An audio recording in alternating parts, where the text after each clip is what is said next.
food, but how much of it do we actually eat? Less than you might think. Australians throw out 4.45 million tonnes of food every year, 936 kilograms for every household.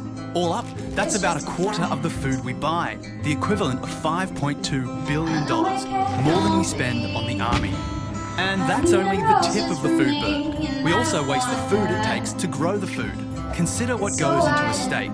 40% of all the wheat, rice and corn humans grow is used to feed animals. In developed countries, every kilo of beef requires about 10 kilos of cereals and up to 100,000 litres of water.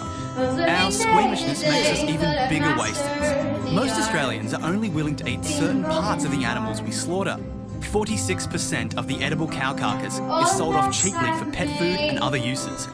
What does go to the supermarket shelf can also be wasted.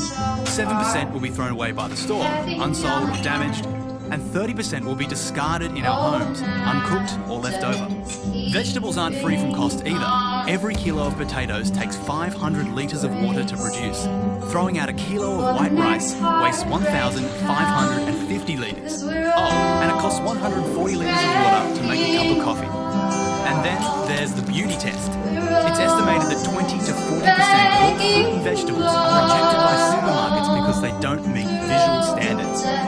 In Queensland, 100,000 tonnes of bananas, about a third of the annual crop, are thrown out each year because they aren't pretty enough, or because they've fallen from a tree and touched the ground. And according to the CSIRO, 54% of Australian mangoes, more than half of the fruit produced, is thrown away. If you add up the food Australia wastes each year, it's enough to fill 720,000 garbage trucks.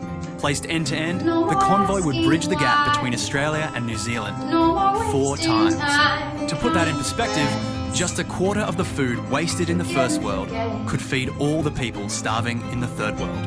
Your fridge. Just another rest stop on the wasteful journey from farmyard to rubbish tip.